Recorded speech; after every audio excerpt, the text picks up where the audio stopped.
నమస్కారం. ఈటీవీ భారత్ కు స్వాగతం. మీరు చూస్తున్నారు న్యూస్ టైం.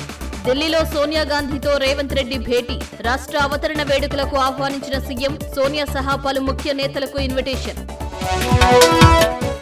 రాష్ట్రంలో కలవరపెడుతున్న వరుస బాంబు కాల్స్. ఉదయం ప్రజాభవన్ కు, సాయంత్రం నాంపల్లి కోర్టుకు బెదిరింపులు. విస్తృతంగా తనిఖీలు చేపట్టిన పోలీసులు. ప్రతిపక్షాలకు ఆర్థికంగా సాయపడే వారి ఫోన్లు ట్యాప్ చేశాం. వాంగ్మూలంలో వెల్లడించిన అదనపు ఎస్పీ భుజంగరావు. బీఆర్ఎస్ నేతల సూచనతో సెటిల్మెంట్లు జరిగాయని వెల్లడి. ఫోన్ ట్యాపింగ్ వ్యవహారంపై పోలీసులకు స్వేచ్ఛ ఇచ్చాం. డేటా ఎలా మాయం చేశారో దర్యాప్తులో తేలుతుందన్న సీఎం. అన్నింటికీ సీబీఐ విచారణ కోరే బీఆర్ఎస్. ఇప్పుడు ఎందుకు మౌనమని ప్రశ్న. తెలంగాణ ప్రజలకు శుభవార్త. ఎన్నికల కోడ్ ముగిసిన వెంటనే రేషన్ కార్డుల పంపిణీ. ఎక్స్ వేదికగా స్పష్టం చేసిన మంత్రి పొంగులేటి. రాజకీయ కక్షతో అధికారిక చిహ్నాన్ని చెరిపేస్తే సహించబోం. ప్రభుత్వానివి సంకుచిత నిర్ణయాలన్న కేటీఆర్. ఎక్స్ వేదికగా సీఎం రేవంత్ రెడ్డిపై మండిపాటు.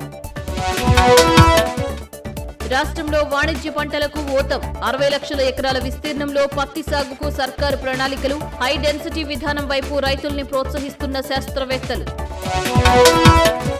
రాష్ట్ర ప్రజలకు ఐఎండీ అలర్ట్. రాగల 3 రోజుల పాటు అధిక ఉష్ణోగ్రతలు. రాష్ట్ర వ్యాప్తంగా పొడి వాతావరణం ఏర్పడే అవకాశం. భారత నియంతృత్వ పాలనలో ఉందన్న ఢిల్లీ సీఎం కేజ్రీవాల్. 10 ఏళ్ల మోదీ పాలనలో చెప్పుకునేందుకు ఏమీ లేదని విమర్శ.